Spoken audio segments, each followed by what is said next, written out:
point ka lang dyan, kung tumapa ka na, ano na, tuloy-tuloy mo na. Marami ka pang pagdadaanan kasi madami na yung pinagdaanan mo eh. Diba? Madami na yung pinagdaanan mo, mga pinaghirapan mo. Pero may mga times na tao na tinitake nila yung easy route o route naman kung ano tawag doon, diba? Diba? Hindi natin masisigurado kung yung dinadaan natin madali o yung nakikita natin sa iba, akala natin madali yung dinadaanan nila.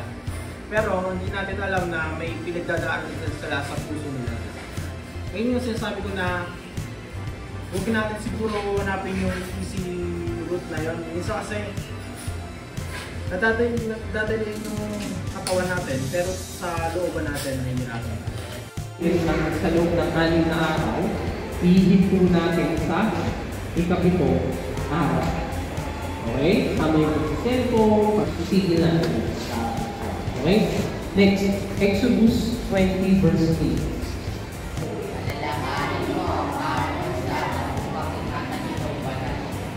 Okay?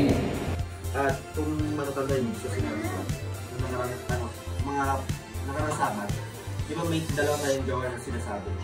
Di ba? Sige, sino gusto mag-gawa? Sino yung dalawang gawa na sinabi ko na mga nakarasabat? At nangyari ang langit at ang lupa at ang lahat na natatanaw sa mga iyon.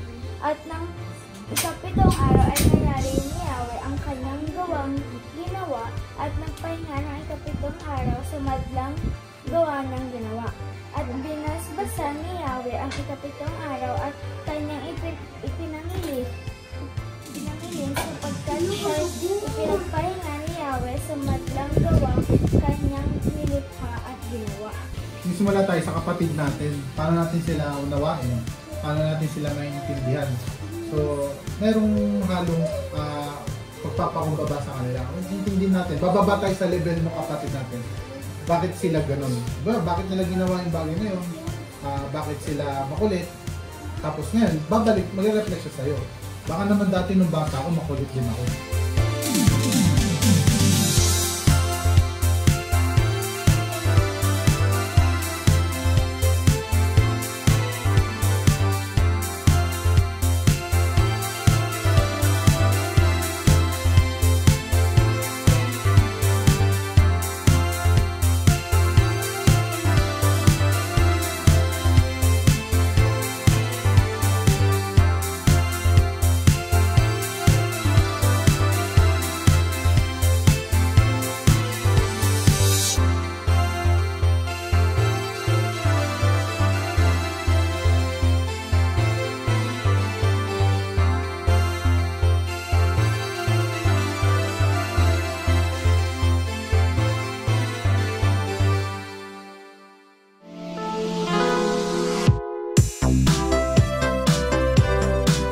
Shalom po!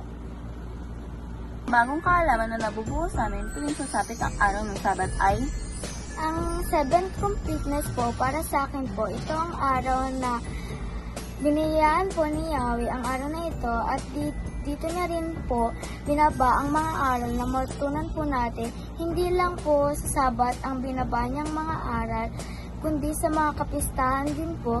At itong araw na pong Sabat, dapat po kay Yahweh, dapat sa Kanya po ilaan ang araw na ito. babalik sa Kanya. Dahil sa mga bagong aral na nabababa sa amin, nababago yung mga kaalaman na nabubuo sa aming isipan.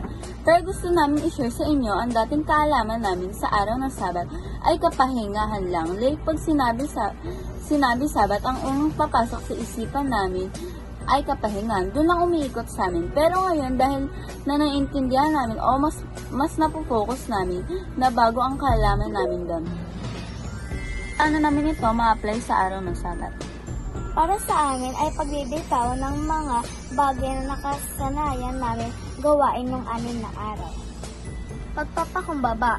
For example, may gusto po yung kapatid mo po na bagay, tapos gusto mo din po, pero binigay mo naman po sa kanya, ayun po yung pagpapakumbaba. Thank you so much for watching. Shalom po! Shalom po sa inyong lahat. Ako po si Sophia sa Angono Chapter. At ang natutunan ko po ngayong Sabat ay yung pagbubuo po sa Sabat nga po, or pwede po din yung sinabi po na pag-unawa po. Ang una ko pong tanda po is yung ayaw po ni Yahweh yung sagot niyo po na medyo po or yung example po na hindi ko po alam. Ang gusto po talaga ni Yahweh, oo o hindi. Dahil kasi po, gusto niya pong buong sagot na marinig. Tapos po din, pwede mo po din mabuo ang Sabat sa 6 na araw na gagawa ka po ng mabuti, katulad po ng parang tutulong ka lang po sa bahay at sumunod po sa kautusan ng magulang. Sa madaling pong explanation. Dahil po din kasi may verse na pwede po itong mapatunayan. Sa Genesis po, Genesis 1 verse 3 to 4 na pinakita po daw doon, kada days po din pag binasa mo po yung Genesis, nakalagay po sa dulo, mabuti at or maganda.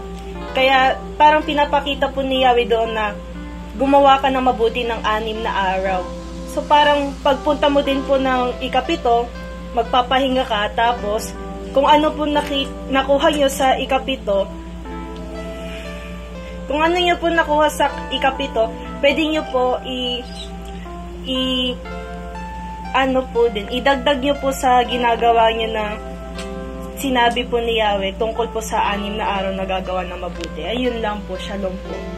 Shalom po sa inyong lahat. Ang natutunan ko po ngayong araw ay ang pag-unawa sa kapwa at yung 4 stages po, which is humility, acceptance, understanding, and freedom. Yun lang po. Shalom po. Hello po, shalom po. Ako po si Tisha. At yung assignment ko po, yung natutunan ko po, yung nagpagaling po si Yahweh sa araw na pamamahala ng isang babaeng 18 taon na po. Pinagaling nga po ito ni Yahweh at nagalit po ang mga tao dahil